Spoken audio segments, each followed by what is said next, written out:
Hello, सुन पा रहे हैं भाई? Yes, sir. अच्छा।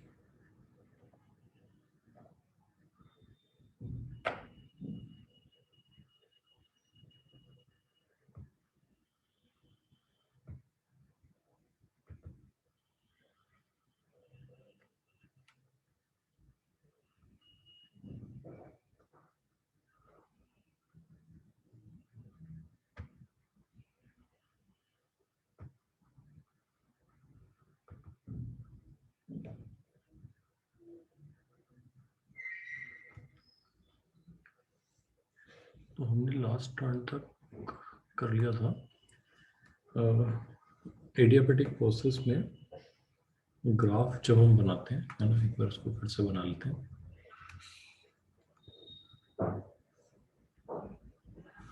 मान लो हमने ग्राफ बनाया,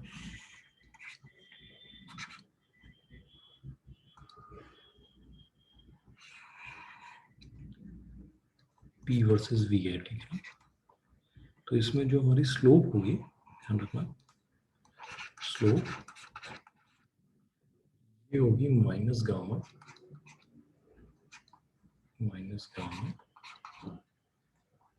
पी ओवर वी,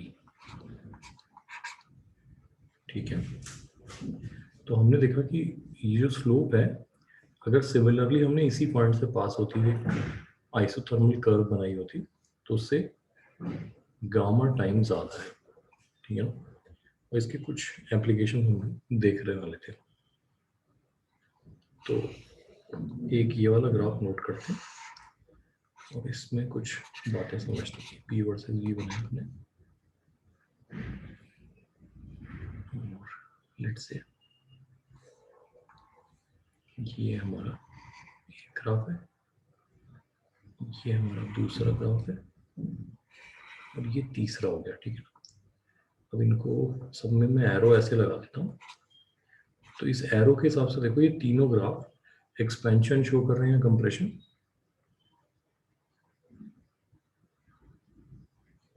एक्सपेंशन है, कंप्रेशन है।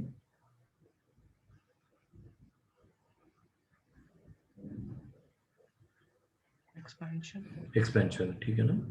तो अगर हम सेम इनिशियल पॉइंट से किसी सेम फाइनल वॉल्यूम तक बात करें, तो सबसे पहले देखते हैं, लेट्स से हमारे पास ये है 1, ये है 2 और ये है 3। 1 इज कैसा प्रोसेस है, कोई बताएगा? 1 प्रोसेस कैसा है? आइसो बैरिक है ना, आइसोबैरिक प्रोसेस है। 2 और 3 में से अगर मैं कहूँ एक आइसोथर्मल, एक एडियाबैटिक, तो कौन आइसोथर्मल है 2 और 3 में से? स्लोप देख के बता सकते हैं। 2 होगा ISO. Isothermal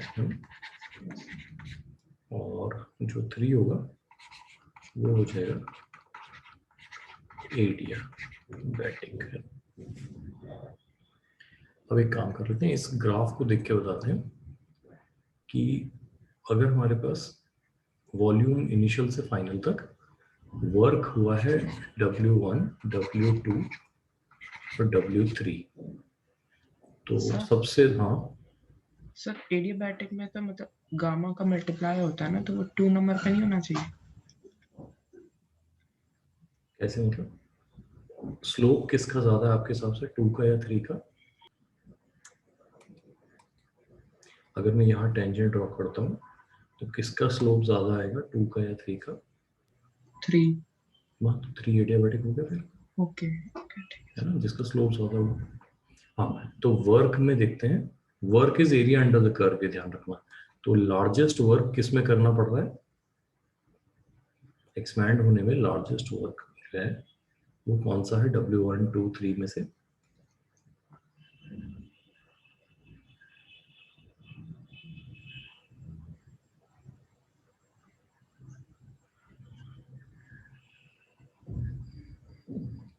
W1. इस ऑर्डर में देख लो कि हाँ ये बात समझ में आ रही है कि वर्क लार्जेस्ट हुआ है 1 में, फिर 2 में, फिर 3 में। ये क्लियर है? ध्यान रखना, work is area under the curve है ना। चलिए तो बात हुई वर्क की। अब हम बात कर लेते हैं चेंज इन प्रेशर की। डेल्टा पी लिख लेते हैं, चेंज इन प्रेशर है ना। सर 3 में एरिया अंडर कर्व ज्यादा नहीं होगा 2 से? अच्छा कैसे? देखो एरिया अंडर द कर्व ये है, तो ये 3 का एरिया अंडर द कर्व है, दिखाई दे रहा है। अच्छा ओके, मैं ऊपर से तो 2 में तो ये वाला एक्स्ट्रा आ गया ना। Yes sir yes sir. ठीक है, तो डेल्टा पी की बात करते हैं। चेंज इन प्रेशर, सबसे ज्यादा चेंज इन प्रेशर किस में हुआ है? सबसे ज्यादा चेंज इन प्रेशर किस में हुआ है? 3 में। तो delta P3 is greater than delta P2 is greater than delta P1. delta P1 by the way 0 है, ये समझ जाएंगे change in pressure. Yes sir. ठीक है, चेंज इन प्रेशर। अच्छा प्रेशर देखना कि इसमें भी फॉल हुआ है, 2 में भी और 3 में भी फॉल हुआ है प्रेशर जो है। तो लोएस्ट प्रेशर जो है वो किस में है? एडियाबैटिक में है। एडियाबैटिक एक्सपेंशन में आइसोथर्मल प्रेशर से ज्यादा प्रेशर फॉल करता है, इस बात का ध्यान रखेंगे ना। तो दोनों में ही प्रेशर कम हो रहा है एक्सपैंड होने पे, लेकिन किसमें ज्यादा कम हो रहा है? तो आंसर इज एडियाबैटिक। फिर बात कर लेते हैं फाइनल टेम्परेचर की। फाइनल टेम्परेचर तो ऑब्वियसली फाइनल टेम्परेचर को अगर मैं लिख देता हूँ T1, T2 और T3 है ना, और इनिशियल टेम्परेचर को T इनिशियल या T नॉट कह देते हैं। तो सबसे पहले देखो कि जो T1 है वो T इनिशियल से ज्यादा है या कम है? फाइनल प्रेशर इन प्रोसेस 1 वो इनिशियल टेम्परेचर से ज्यादा है या कम है? और कैसे पता लगेगा हमें ज्यादा है? कैसे पता लगा?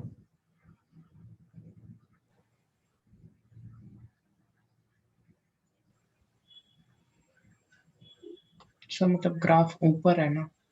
हाँ मतलब जो आइसोथर्म पास हो रही है इनिशियल टेम्परेचर से, उससे ऊपर कोई भी कर्व होगी तो उसका टेम्परेचर ज्यादा होगा, ये बात ठीक है ना। Yes sir. तो जो T1 है वो यहाँ पे है, इस जगह पे, इस जगह पे। T2 है वो इस जगह पे है, और T3 इस जगह पे है ना। तो T1 is greater than T initial,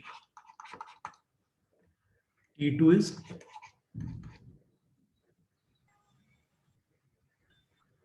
equal to T initial, isothermal है वो तो।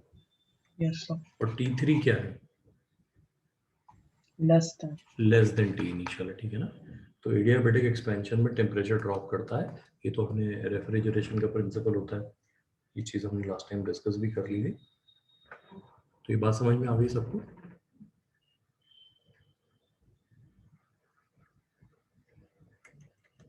चलो ठीक है।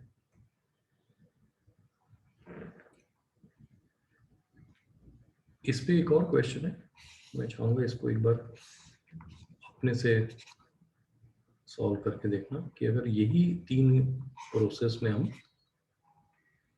गैस को कंप्रेस करवा रहे होते, 1, 2 एंड 3, 1, 2, 3 में 2, 3 में से कौन एडियाबैटिक प्रोसेस है, कोई बता सकता है? ये कंप्रेशन का ग्राफ है, पीवी ग्राफ। क्या कह रहे? एडियाबैटिक कौन है 2 और 3 में से?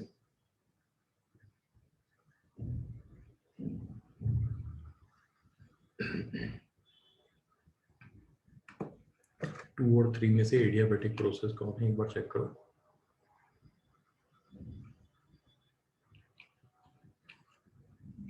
3। ठीक है, तो यही जो चीजें हमने कंपेयर की हैं पिछले वाले ग्राफ में, वही सारी यहाँ पे एक बार वापस से देख लेना है ना।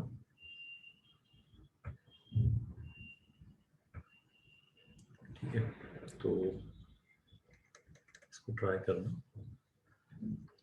अच्छा एक अनरिलेटेड ग्राफ है, इनसे कोई लेना देना नहीं है, ये एक बार आईटी पेपर में आया था कुछ टाइम पहले।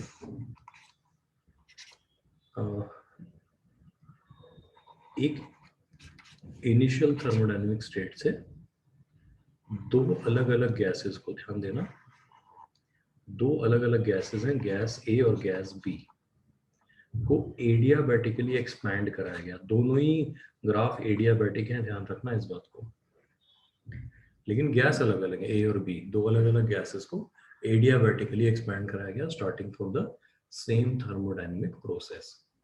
आपको ये जो चार ऑप्शन में दे रहा हूँ इनमें से देखकर बताना है कि ए और बी कौन कौन सी गैस हो सकती है गिवन ऑर्डर, है ना, ए पहले बी बाद में। तो पहला ऑप्शन है ये आपका, दूसरा है ये, तीसरा है ये, और चौथा है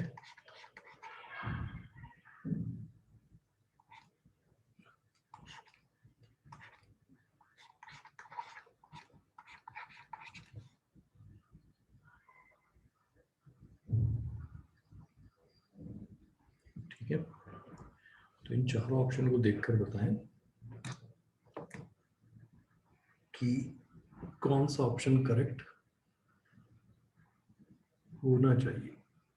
ध्यान देना दोनों ही ग्राफ जो है वो एडियाबैटिक एक्सपेंशन के हैं।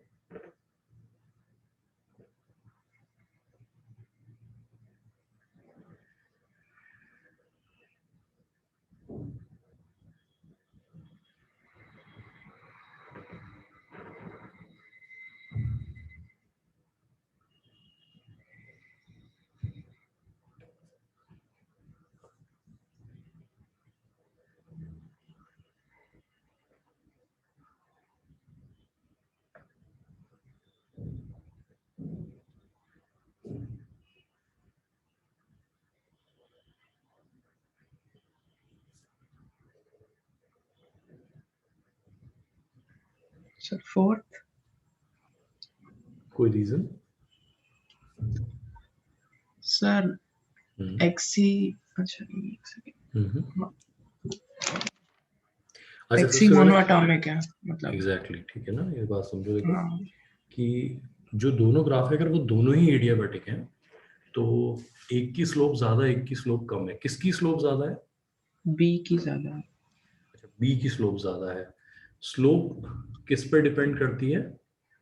Gamma. Gamma P by V पे। पी बाय वी तो दोनों का सेम है, तो जिसका गामा ज्यादा वो बी हुआ, ये बात सही है। जिसका गामा ज्यादा वो बी हुआ, ये बात सही है। Yes sir. अच्छा, गामा किसका ज्यादा होता है, मोनोएटॉमिक का या डायटोमिक का? मोनोएटॉमिक। मोनोएटॉमिक का। तो बी शुड बी मोनोएटॉमिक, ये बात ठीक है ना? Yes sir.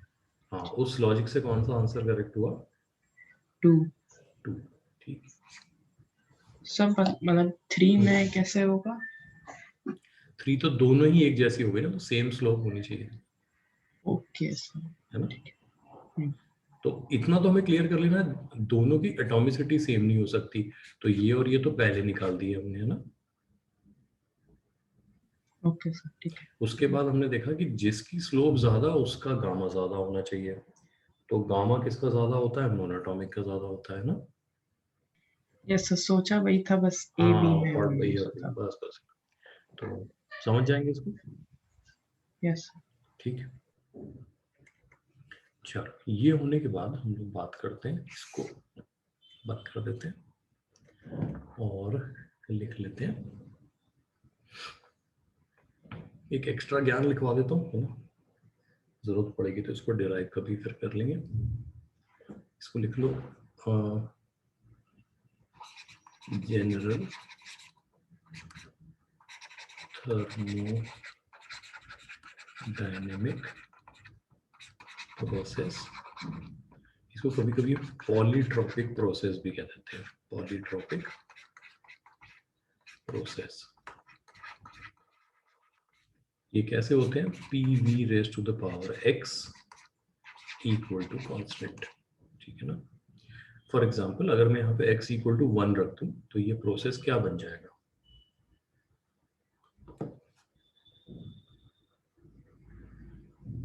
अगर मैं x इक्वल टू 1 ले लूं तो ये प्रोसेस क्या बन जाएगा?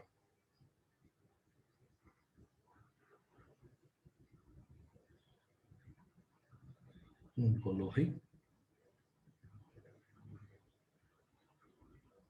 आइसोथर्मल। हाँ आइसोथर्मल बन जाएगा, बिल्कुल सही है। x इक्वल टू 0 ले लूँ तो क्या बन जाएगा?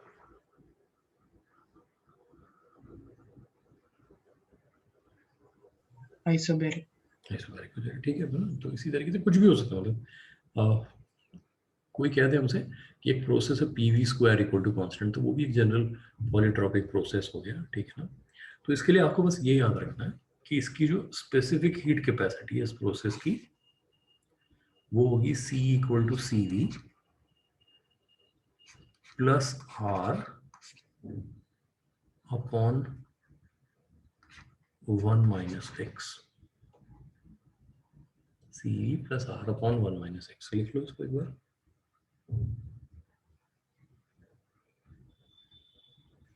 सो सिस्टम की की नहीं बेटा, प्रोसेस की। हर प्रोसेस की अपनी एक स्पेसिफिक हीट कैपेसिटी होती है ना। देखो फिर मैं समझाता हूँ।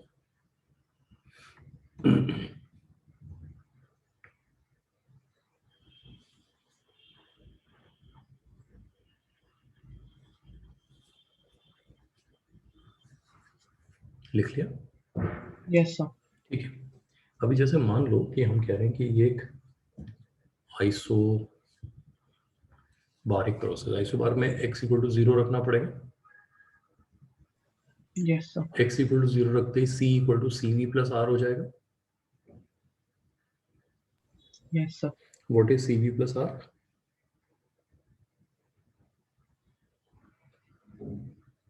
मेयर्स रिलेशन याद करो। सीपी। cp, तो cp हो जाना चाहिए। आइसोबारिक के लिए c should be equal to cp, yes sir. है ना, सही है ना। अच्छा, इसी तरीके से मान लो अगर मैं x इक्वल टू 1 रख देता हूं, तो उसका आंसर क्या आएगा?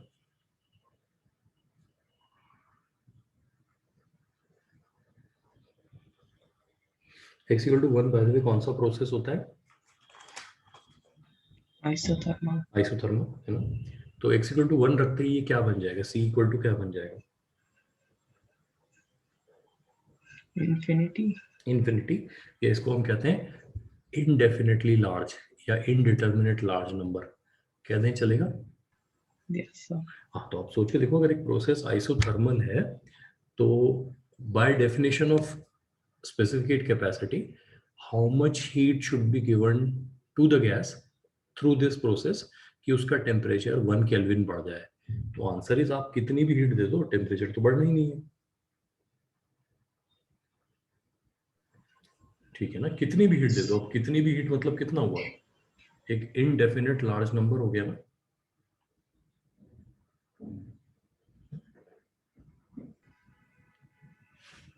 सर मतलब यही ना, जैसे कि आइसोबैरिक प्रोसेस में हम्म। उसका सीपी होता है, तो वैसे मतलब हाँ, उस हर प्रोसेस प्रोसेस का का। अपना एक होता है, जैसे ना आइसोकोरिक होगा तो सीवी होगा, यानी जो R1 माइनस एक्स है वो 0 हो जाएगा। गेस कर सकते हो आइसोकोरिक प्रोसेस में एक्स के वैल्यू क्या होती होगी? आइसोकोरिक के लिए एक्स की वैल्यू क्या होती होगी? हिंट मैं ही देता हूँ कि इसको इस तरीके से लिख सकते हैं ना, p power 1/x v equal to constant. Constant, तो अगर मैं यहाँ पे x को क्या रख दूं कि ये गायब हो जाए, सिर्फ v इक्वल टू कांस्टेंट आ जाए।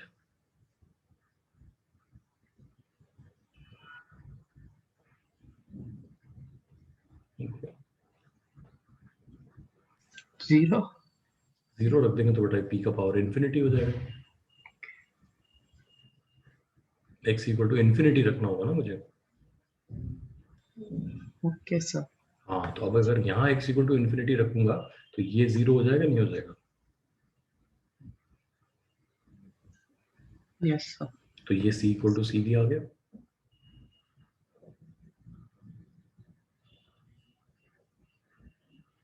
तो एक पॉलीट्रोपिक प्रोसेस के लिए ये बस याद रख लेना, ठीक है, कभी ना कभी काम आ जाएगा। आगे बढ़ते हैं और लिखते हैं साइक्लिक प्रोसेस। लिखो साइक्लिक प्रोसेस। क्या होते हैं साइक्लिक प्रोसेस? इसको समझते हैं ना, इसको ऐसे समझो, यहाँ P है, ये V है। हम किसी थर्मोडायनेमिक स्टेट से शुरू करते हैं, एक गैस को लेते हैं और उसे घुमा फिरा के वापस यहीं ले आते हैं। अब ये घुमाने फिराने के कितने तरीके हो सकते हैं वो देखते हैं। ये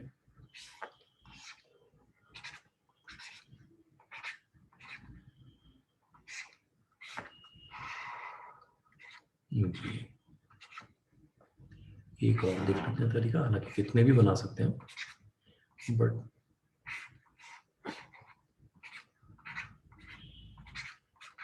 सब P वर्सेस V डायग्राम है ना।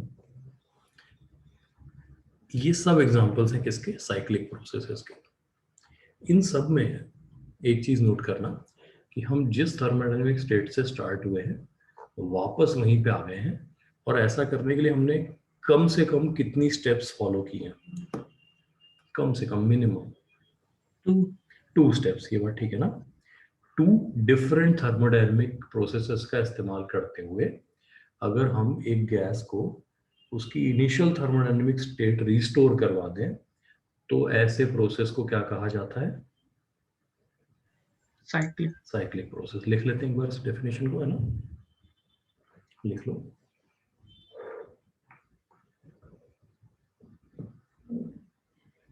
लिखो, a multi-step process, a multi-step process through which a system restores its initial thermodynamic state, restores its initial thermodynamic state is known as a cyclic process, is known as a cyclic process.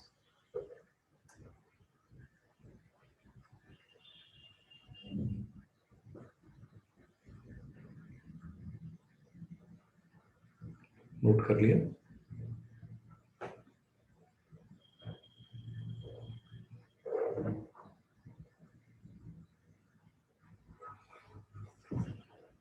चलो अब लिखो properties of a cyclic process, properties of a cyclic process. पहली property देखते हैं कि sigma delta U will be 0। बहुत ही obvious बात है, सोच लो एक बार।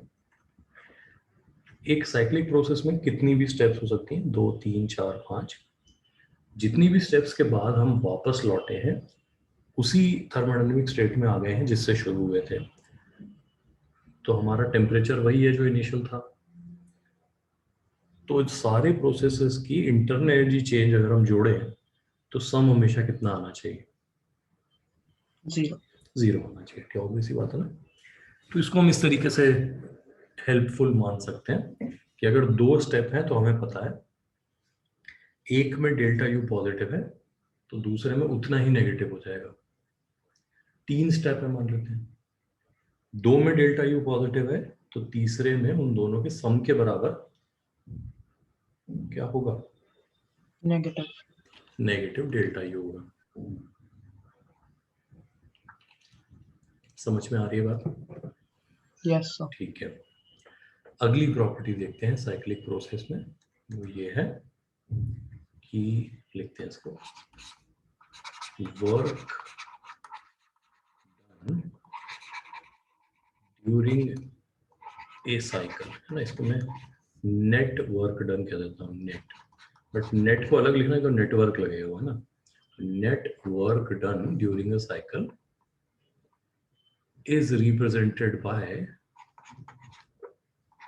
area enclosed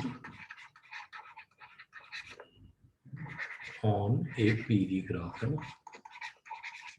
ग्राफ पे जो एरिया एनक्लोज हो रहा है, ये एरिया एनक्लोज को जरा समझ लेते हैं एक बार।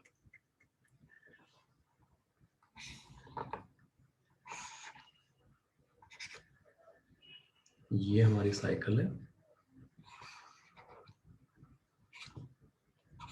और ये हमने ये वही पढ़ी हुई है। ठीक है जी, ये मैं यहाँ पे 1 2 लिख देता हूँ एक बार, है ना। ये 1 है, ये 2 है, तो हमारा प्रोसेस क्या रहा, 1 से 2 गए हम, 2 से वापस 1 आ गए, है ना। 1 से 2, 2 से 1। तो जो प्रोसेस 1 to 2 है, इसमें जो वर्क हुआ उसको मैं क्या कर देता हूँ, ये वर्टिकल रेड लाइन से मार्क कर देता हूँ। ये हमारा एरिया अंडर द कर्व हो गया, मानते हो इस बात को?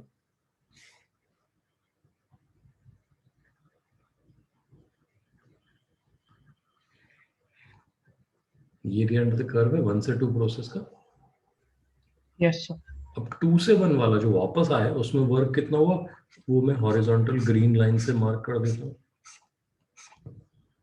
ठीक है ना। अच्छा, अब ये देखना, 1 से 2 एक्सपेंशन है, 2 से 1 कंप्रेशन है। हाँ बोलो। Yes sir. इसका मतलब ये हुआ कि 1 से 2 में जो वर्क हुआ वो पॉजिटिव है, 2 से 1 में जो वर्क हुआ वो नेगेटिव है। हाँ बोलो। Yes sir. तो जब मैं जोड़ूंगा तो जो आपको क्रिस क्रॉस एरिया दिख रहा है वो कैंसिल आउट हो जाएगा। हाँ बोलो। Yes sir. है ना, यानी वो जो ग्रीन वाला पोर्शन है वो गायब हो गया सारा। तो जो बचेगा हमारे पास वो सिर्फ ये वाला एरिया होगा। मैं इसको ऐसे येलो कर देता हूँ ऐसे, है ना। ये जो एरिया बचा हमारे पास, ये हमारा work done during the cycle हो गया। बात समझ सकते हैं?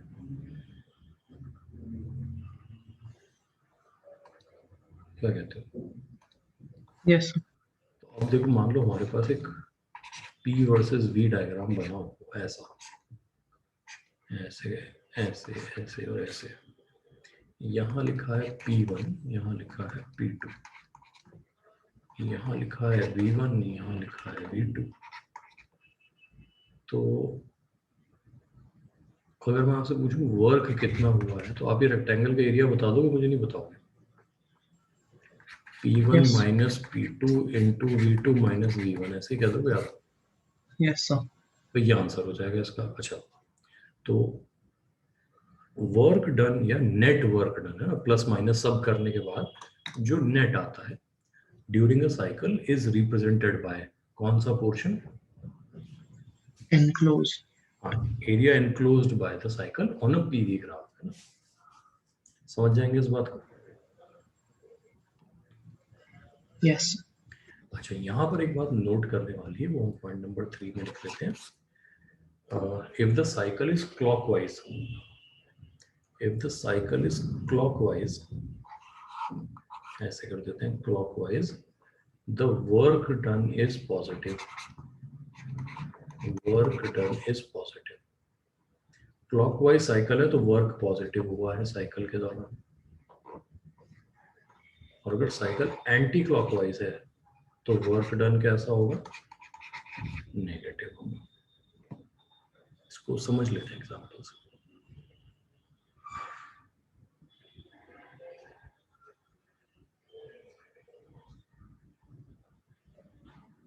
ये जो हमने रेड ग्रीन येलो वाली साइकिल बनाई है, इसको एक बार ध्यान से देखो।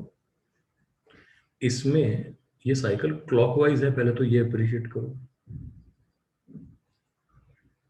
साइकिल क्लॉकवाइज है ना।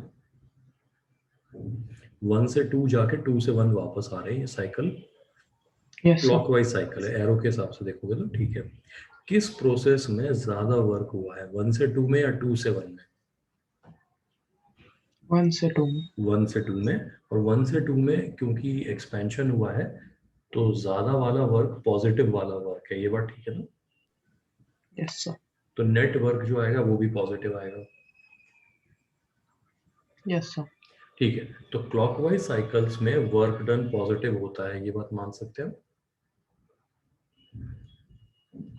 यानी अभी मान लो ये वाली साइकिल भी हमारी क्लॉकवाइज होती तो इसमें भी वर्क डन कैसा आएगा? पॉजिटिव। पॉजिटिव आएगा। ठीक है, अब होता क्या, देखो हालांकि ये अभी आपके सिलेबस से हटवा दिया गया है, थर्मोडायनेमिक इंजन और रेफ्रिजरेटर, है ना, लेकिन फिर भी हम इस बात को समझ लेते हैं कि एक थर्मोडायनेमिक इंजन जो होता है वो वर्क करने के लिए बना है। इंजन का काम क्या होता है? एनर्जी को वर्क में कन्वर्ट करना, सही बात है ना? तो एक थर्मोडायनेमिक इंजन की साइकिल जब भी बनेगी वो क्लॉकवाइज बनेगी या एंटी क्लॉकवाइज बनेगी? क्लॉकवाइज। क्लॉकवाइज बनेगी, ठीक है ना। रेफ्रिजरेटर एग्जैक्टली उल्टा काम करता है, वो वर्क करके थर्मल एनर्जी को ठंडी जगह से गर्म जगह बाहर फेंकता है, उल्टा काम करता है। तो उस केस में जब भी उसकी साइकिल बनेगी कैसी बनेगी?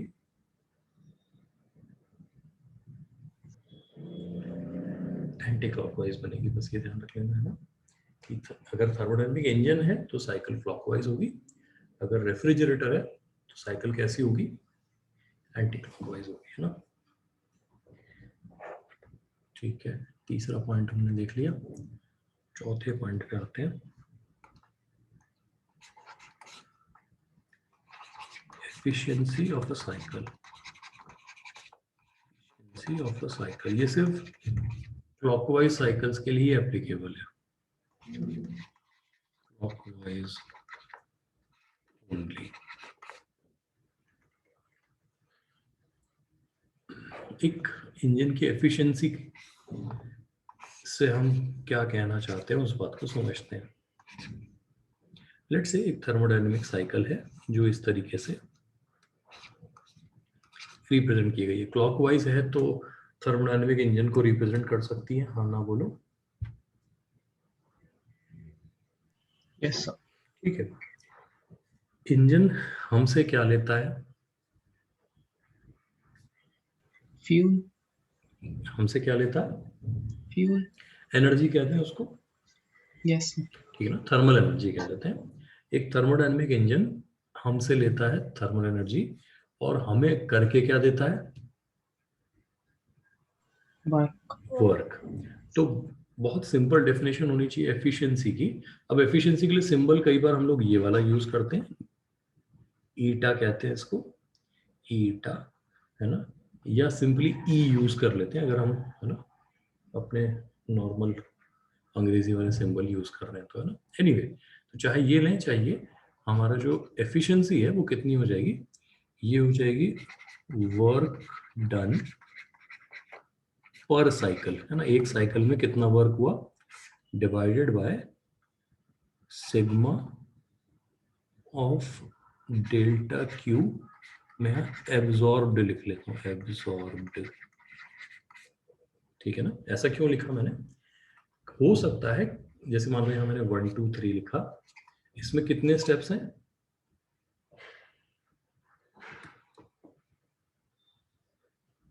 3 स्टेप्स हैं। अच्छा, इनमें से कोई भी एडियाबैटिक नहीं है, ग्राफ से तो नहीं लग रहा है? Yes sir. तो सबका अपना अपना डेल्टा क्यू होगा, कुछ ना कुछ तो होगा,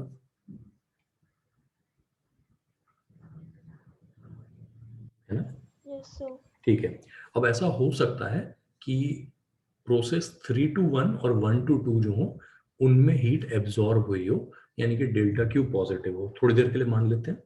और ऐसा हो सकता है कि 2 से 3 में हीट रिलीज कर दी हो सिस्टम ने, यानी अगर हमारी साइकिल में मल्टीपल स्टेप्स हैं तो हमें डिनोमिनेटर में सिर्फ उन डेल्टा क्यू को ऐड करना है जो क्या रिप्रेजेंट कर रहे हैं? हीट एब्जॉर्ब्ड रिप्रेजेंट कर रहे हैं। अगर सभी में है, जो कि नहीं होगा वैसे मैं आपको बता दूं, तो आपको सभी को ऐड करना है।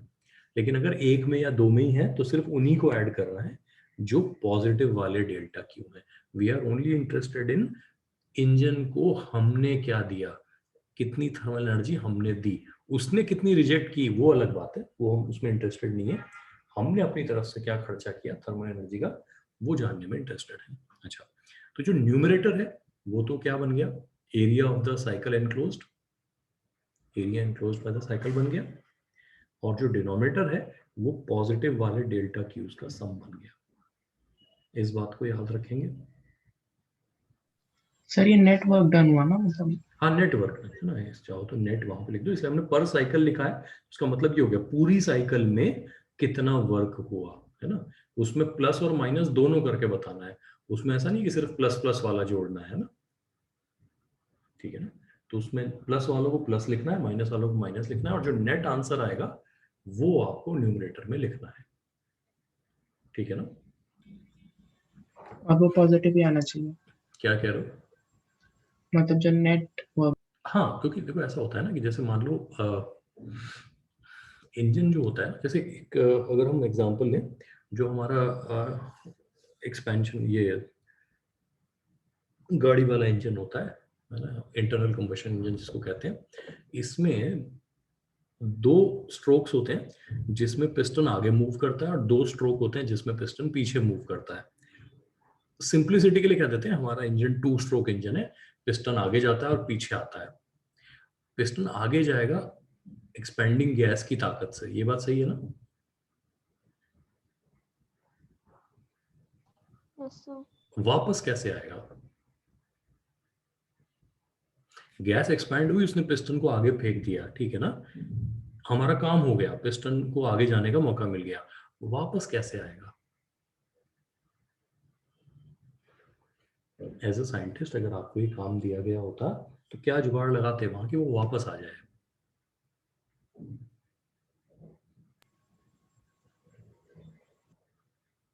जो चीज आगे गई है वो पीछे भी वापस आए का क्या जुगाड़ हो सकता है?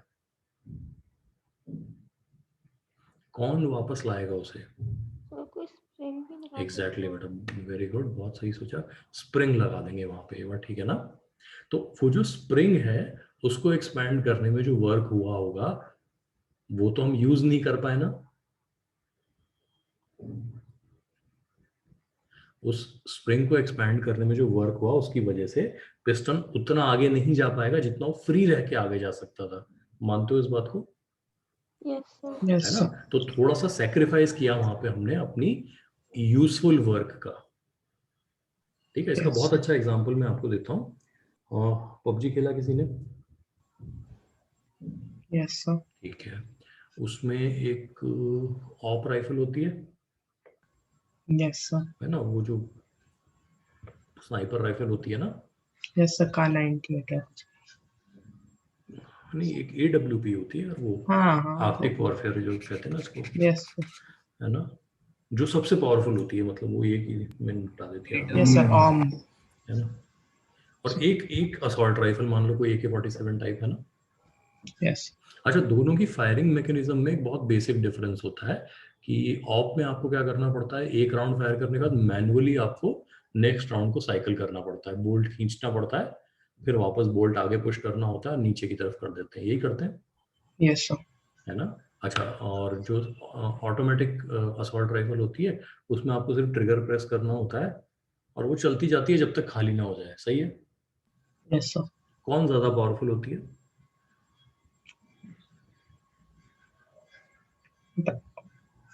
ऑफ।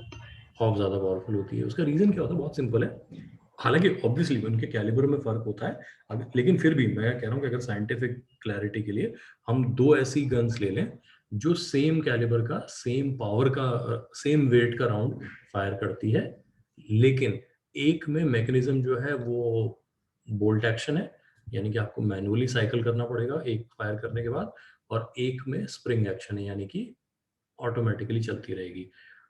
तो जब आप बोल्ट एक्शन यूज करते हो, तो जब आपने ट्रिगर प्रेस किया, तो जो एक्सपैंडिंग गैस की सारी ताकत है वो प्रोजेक्टाइल को मिल गई, यानी आपके बुलेट को।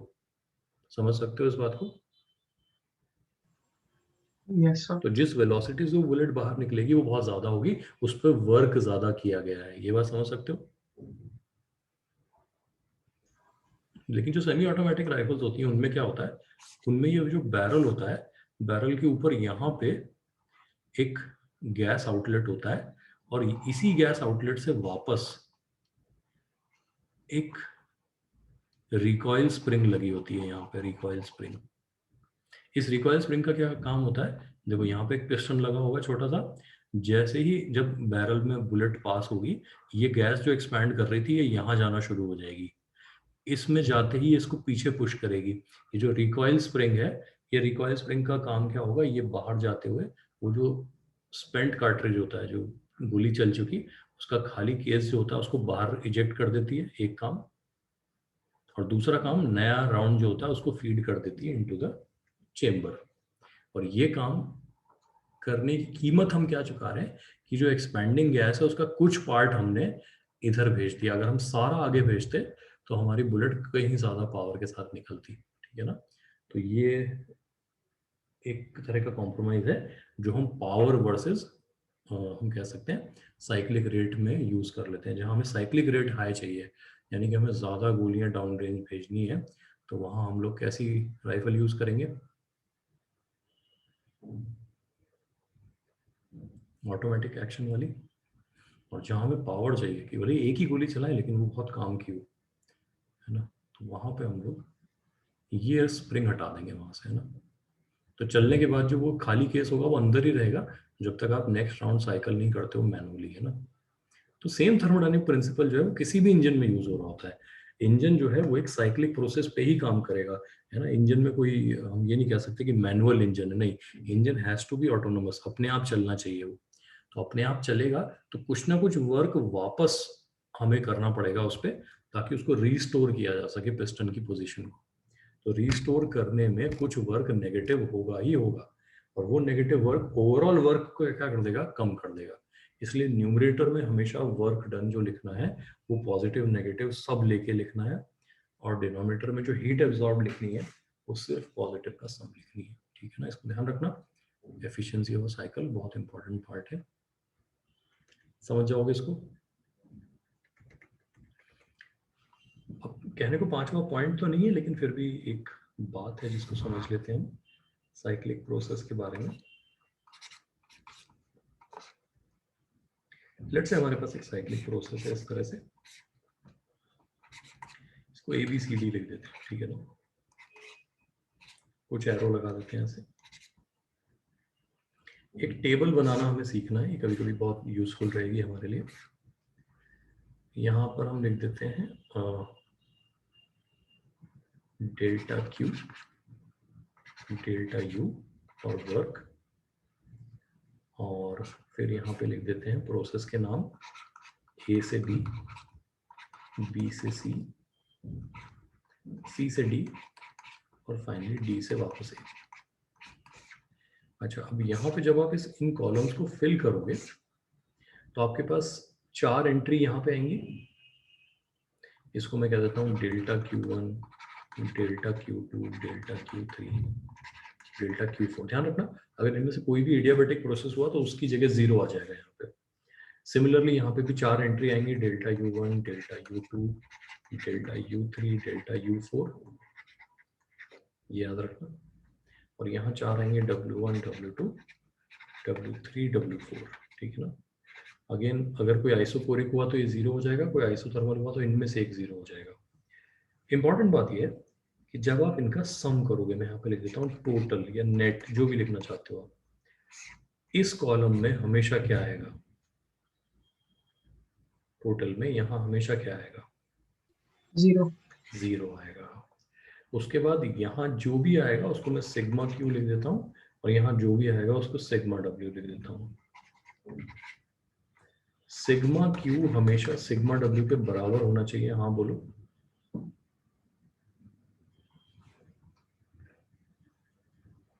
बोलो क्यों सर? देखो इंडिविजुअली हर रो को देखो आप, रो को, कॉलम को नहीं, रो को। Thermodynamic first law of thermodynamics valid है तीनों में, सॉरी हर इंडिविजुअल रो में।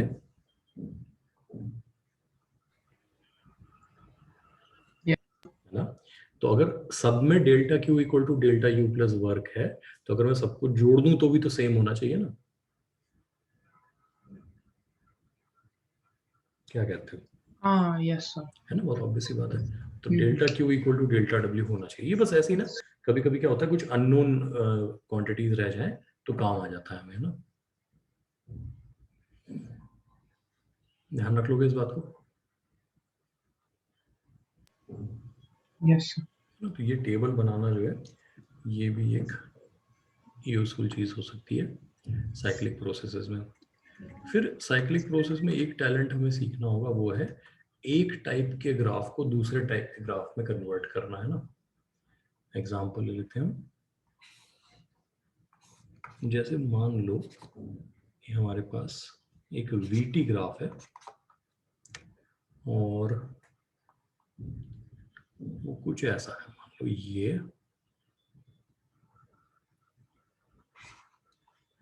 ये और ध्यान से देखना इसकी शेप को एकदम अच्छे से। इसको मैं लिखता हूँ ABC, ABCA, ये हमारा ग्राफ हो गया। ये VT एक्सिस पे बना हुआ है, आपको इसे PV एक्सिस में चेंज करना है। जो मैं कह रहा हूँ उसमें हाँ में हाँ मिलानी है। AB is an isochoric process, हाँ बोलो। AB is an isochloric process. Yes sir. आपकी बात। Yes sir. BC कैसा प्रोसेस है? आइसोथर्मल। आइसोथर्मल प्रोसेस है। आइसोथर्मली वॉल्यूम क्या किया जा रहा है? एक्सपैंड। हाँ, बढ़ाया जा रहा है। आइसोथर्मली अगर वॉल्यूम बढ़ता है तो प्रेशर क्या होता है? आइसोथर्मली अगर वॉल्यूम बढ़ता है तो प्रेशर क्या होता है? कम होता है। कम होता है। क्वेश्चन मार्क के साथ नहीं बोलना है, कॉन्फिडेंस के साथ बोलना है। कम होता है, पक्की बात। Yes sir. PV equal to constant होता है ना, तो इनवर्सली प्रोपोर्शनल हो गया ना। यस यहाँ पे देखो एरो के हिसाब से देखो वॉल्यूम बढ़ रहा है, तो वॉल्यूम बढ़ रहा है तो प्रेशर कम हो रहा है। ये मैं इसलिए कह रहा हूँ कि हमारे पास देखो AB आइसोकोरिक है, ये तो हम समझ गए थे। तो AB तो ऐसे बनना है, ऐसे। अब इसमें बताओ A यहाँ है कि B यहाँ है? यहाँ कौन है, A है कि B है? कि A से B जाते हुए टेम्परेचर क्या हो रहा है? बढ़ रहा है। तो A से B जाते हुए टेम्परेचर बढ़ेगा तो प्रेशर क्या होगा आइसोकोरिक में? A से B जाते हुए अगर टेम्परेचर बढ़ेगा तो प्रेशर क्या होगा?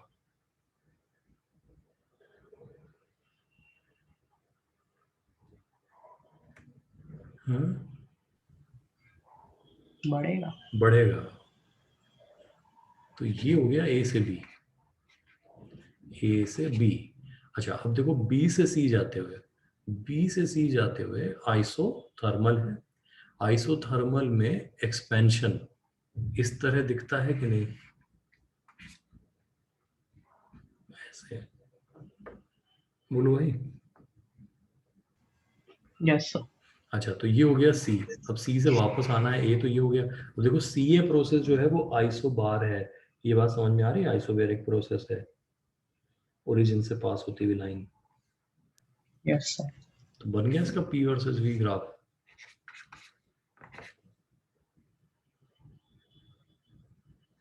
तो यहाँ बना देंगे इसको ढंग से, ठीक है, एरो के साथ A B C। क्या कहते हो? थोड़ी प्रैक्टिस करनी पड़ेगी। प्रैक्टिस बहुत करनी पड़ेगी, थोड़ी नहीं। मैं ऐसे लोगों को जानता हूँ जिन्होंने साल साल भर प्रैक्टिस की है, वो आज भी गलती करते हैं, ठीक है ना। तो इसकी अच्छी खासी प्रैक्टिस करनी पड़ेगी, बहुत सोच समझ के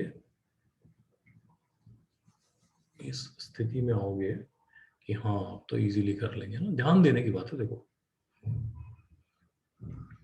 चलो कोशिश करना अपना काम है, और करते हैं। इस बार मैं ग्राफ बना रहा हूँ PT।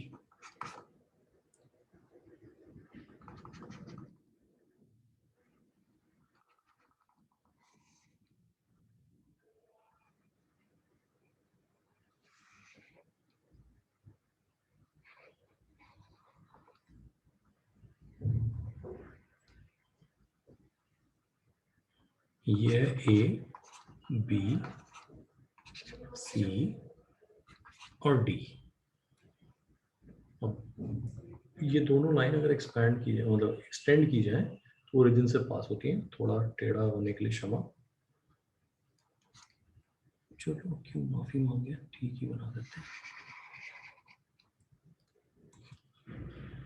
ये बन गया अब ठीक, बहुत बढ़िया, ठीक है जी। तो ये C ना होके ये अब C है। ABCD, PT ग्राफ को PV ग्राफ में कन्वर्ट करना है। करोगे कोशिश?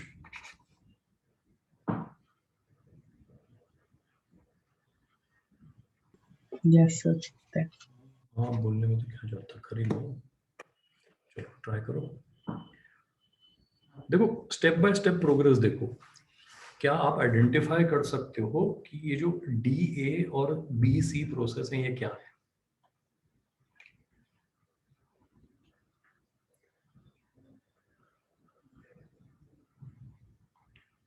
जो प्रोसेस DA और BC है वो प्रोसेस क्या है, पहचान पा रहे हो? आइसोथर्मल। आइसोथर्मल है, वेरी गुड। और प्रोसेस AB और CD जो है वो क्या प्रोसेस है?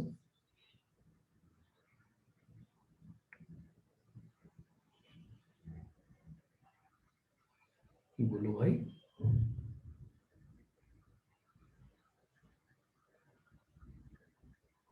Sir isochoric. Isochoric, very good. अब देखो दो isochoric lines on a PV graph ऐसी दिखेंगी, सही कह रहा हूं मैं? Yes sir.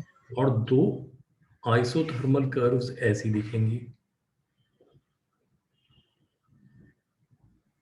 Yes sir. तो ये जो फालतू का हिस्सा है ये हटा दो, इतना हिस्सा हटा दो, ये हटा दो, ये हटा दो। ये जो बीच का बचा हुआ है ना, मैं इसको कलर कर देता हूँ। सिर्फ ये आपका आंसर हो जाएगा कि नहीं हो जाएगा, इतना हिस्सा। बस इस पे ABCD लिखना अब आपका काम रह गया। कर पाओगे इतना काम? देखो मैंने दो आइसोथर्मल कर्व बना दिए और दो आइसोकोरिक लाइंस बना दी। बस अब मुझे ABCD लिखना है। इस पे कोने कौन सा A है, कौन सा B है, कौन सा C, ये लिखना है। इतना बता दो काम हो गया। उसका भी फिर मैं एक शॉर्टकट बता दूंगा।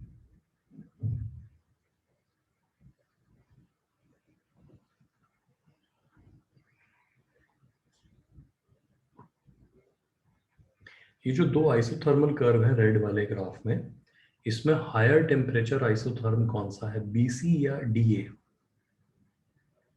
BC या DA? BC। BC, very good. BC is the higher temperature isotherm. ठीक है ना? बात समझ में आ रही है? किसी को फॉलो नहीं करे तो पूछ लेना कैसे कह दिया। चलो, BC is the higher temperature isotherm. B से C जाते हुए प्रेशर बढ़ रहा है, तो वॉल्यूम क्या होना चाहिए आइसोथर्मल में? कम। कम होना चाहिए, वेरी गुड। तो मैं B यहां लिखूं या B यहां लिखूं? B से C जाते हुए वॉल्यूम कम होना चाहिए। B सर कहां लिखूं? लेफ्ट वाले में। मतलब यहां B लिखूं बेटा या यहां B लिखूं? B से C नहीं सर जाते हुए राइट में लिखोगे। राइट में लिखेंगे ना। तो B ये हो गया, C हो गया। एक बार ये लिखते ही देखो अपने आप A यहां आ जाएगा, B ऑर्डर में ही होना है ना, तो सब कुछ।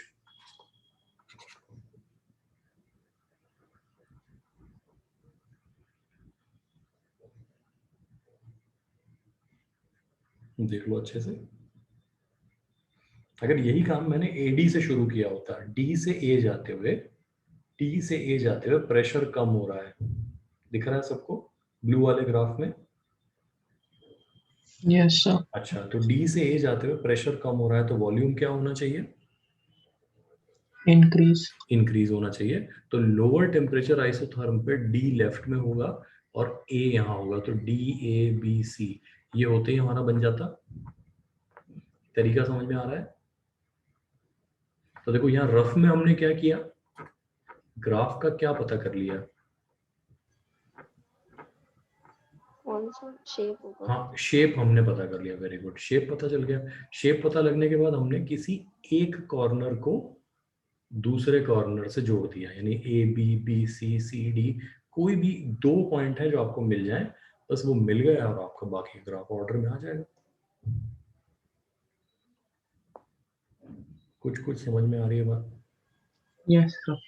सर एक और। हाँ, एक और कर लेते हैं, बिल्कुल, है ना? तो एक काम कर लेते हैं, मैं एग्जैक्ट सेम ग्राफ बना देता हूँ, लेकिन इस बार यहाँ VT लिख देता हूँ। PT की बजाय क्या लिख दिया मैंने यहाँ? VT बना ही देता हूँ, है ना?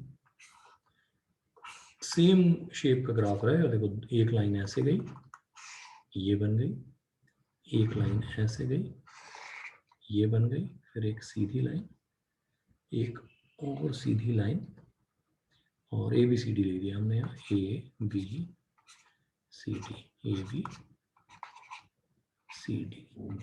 लेकिन इस बार वी वर्सेस टी का ग्राफ है, तो सबसे पहले रफ में आपको इसकी शेप सोचनी है क्या होगी, और फिर यहाँ उसको ड्रॉ कर देना है एक्चुअली, है ना।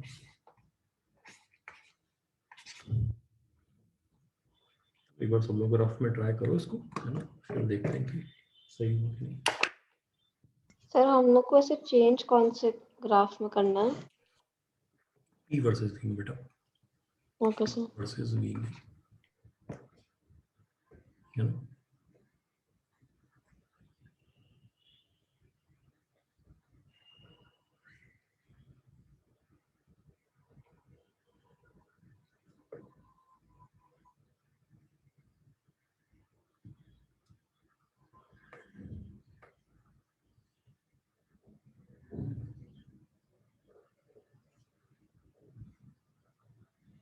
इस बार ए बी और सी डी क्या है, दो, A B and C D are two isobaric lines, ठीक है, आइसोबार्स हैं, और B C and D A are two isothermal curves, है ना।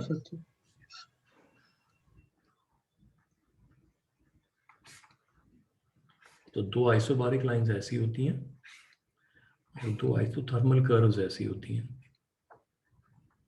तो ये हमारा ओवरऑल शेप हो गया, इसको ट्रांसफर कर लेते हैं, ये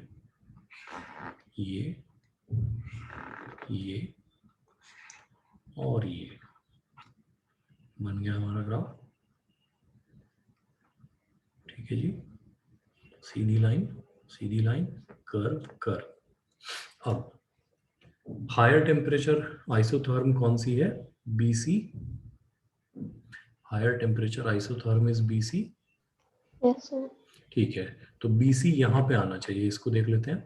अच्छा, बी से सी जाते हुए आइसोथर्मली वॉल्यूम बढ़ रहा है, तो प्रेशर क्या होना चाहिए, डिक्रीज होना चाहिए। तो बी कहाँ लिखो बेटा, ऊपर या नीचे, ऊपर। ऊपर। बस ये बी आ गया, ये सी आ गया, तो नेचुरली ये ए हो जाएगा, ये डी हो जाएगा, A B C D. Sir left और राइट में मतलब दोनों जगह टेम्परेचर तो वही रहेंगे, क्या कह रहे ए हो बी में, ए से बी में टेम्परेचर तो सेम ही होगा। ए से बी में, ए से बी में टेम्परेचर सेम होगा, क्यों, ऐसा क्यों, ए और बी तो आइसो बार है ना, देखो प्रेशर सेम है। सर नहीं मतलब जब लेफ्ट और राइट में हम चूज कर रहे थे ना, वो कैसे किया कि बी सी राइट में होगा। अच्छा, बीसी राइट में होगा, देखो ये वाली कर्व देखो और ये वाली कर्व देखो, मैं इसको ऐसे बनाता हूँ, यहाँ आप थोड़ा समझ जाओगे। एक कर्व ये है और एक कर्व ये है, ऐसे है ना। मैं लंबा लंबा बना लेता हूँ इसको। अब आप एक वर्टिकल लाइन खींच दो, किसी भी गिवन वॉल्यूम पे हायर टेम्परेचर किस में आ रहा है, इस वाली में या इस वाली में, नीचे वाली में, ऊपर वाले में। ऊपर वाली में ना। तो हम ये कह रहे हैं जो आगे है, भाई हमें तो यहाँ पे आगे और पीछे दिख रही है ना ये, अगर हम इनको पूरा बनाएंगे तो ऊपर नीचे भी दिखना शुरू हो जाएंगे ना ये। तो ये हायर टेम्परेचर आइसोथर्म है, ये लोअर टेम्परेचर आइसोथर्म है, ओके सर। समझ सकते हो ना। यस। ठीक है, कर लोगे, होमवर्क दे दूं इसके लिए। Yes sir. एक फिगर बना देता हूँ, इसका आंसर मुझे व्हाट्सएप कर देना, है ना।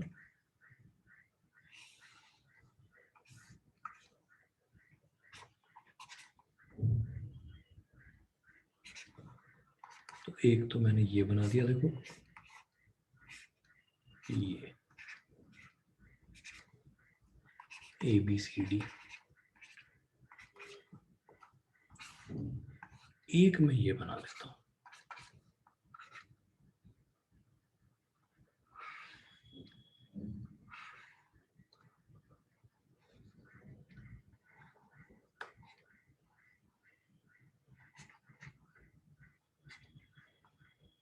नहीं पी, हाँ पी भी है, ठीक है।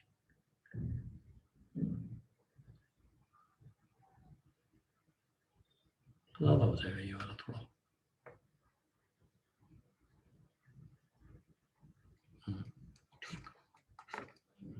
तो एक काम करते हैं, इसको मैं यहाँ से काटता हूँ और ये बना देता हूँ।